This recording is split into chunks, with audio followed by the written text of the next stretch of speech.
venture capital is a business where at least I had never thought about being a VC growing up. I didn't know the word. It's not a concept that I understood. And so nothing I ever did before I joined venture capital was done with the intent of preparing for this career. That said, when I look back, almost everything I have done has played a role in making me the investor I am today. And that's just sort of how life works. These pieces sort of come together. Yeah. I grew up in Africa, in Sudan and Nigeria. I was born in Delhi, grew up in Africa, Sudan and Nigeria, went back to India from high school in a small town called Meerut. Not so small by US standards, 1 million people. Schooled at IIT Delhi. I got a degree in alcohol. I partied like crazy at IIT Delhi. So my favorite memory of IIT is all the alcohol I consumed and the friends I made as a result. So anyone who ever drank at IIT Delhi knows me. And then when I graduated, I sort of said, hey, it's time to sober up. I got to do something with my life. I didn't know what, but I had heard that Unilever was, an incredible place to work and it was a all-rounded education. But most importantly, it was a chance for me to, learn some discipline. And so I was very lucky to get an offer at Unilever. They told me at the time that I was the least qualified person they'd ever hired. I had the lowest CGP of all Unilever hires in history. But I made it through. And I started off my career with Unilever in Bombay. I had stints in Haldia, in various parts of India. I ended up spending a year building out Nepal for Unilever. Wow. So I was sort of, these are tough ecosystems. These are, tough in hindsight. At the time, I didn't know any better. So I learned a lot about business. I learned, this was at a time that there was no internet. And so I didn't know what NPV was or the 4 Ps of marketing or the 5, whatever.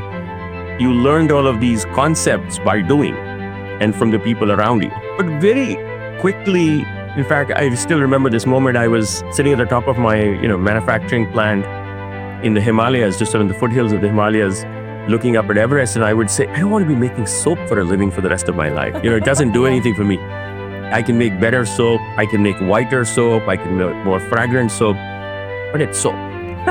And for me, that didn't do it. And I wanted to do more in software. I'd been programming since I was in middle school, even in those days. And so but I didn't know anything about the business of software. I knew how to program. And at the time, I had heard that the business of software in India was in Bangalore. But this is now 92, 93. Yeah. And so I said, I need to find a way to go to Bangalore. And I didn't have the courage to just quit and get on a train and go to Bangalore in those days. But I knew how to take tests. I was good at test taking. And so I gave the entrance test to the IIMs in India and I ended up at IIM Bangalore. Mostly because I wanted to be in Bangalore. The IIM part was the excuse to go there. And that was a transformative experience for me. I was there for 2 years. Software was just beginning to take off. I got introduced to companies like HCL, which was in the hardware business, Wipro. I met the founders of Infosys. Wow. I met some folks from TCS. These were all tiny companies at the time, of which the only one that was public at the time was Infosys. And so when I graduated, in 96, I was convinced that I wanted a career in software. But again, I didn't know what that meant. I had no big grand plans. And McKinsey came along. McKinsey was hiring one of its early classes in India, building out McKinsey's offices in Delhi and Bombay. And I got an offer to join McKinsey. It paid a lot better than anything else. And so I ended up joining McKinsey. And very early in my McKinsey career, put up my hand and said, look, let's go build a practice serving software companies in India. At the time, the entire Indian software industry was smallest than McKinsey's smallest client. So it was a tiny industry. I think 300-400 million in revenues, give or take, as an industry. But we got going. And my first client with McKinsey was HCL. We helped build out HCL, what is now called HCL Technologies, one of the largest software businesses out of India.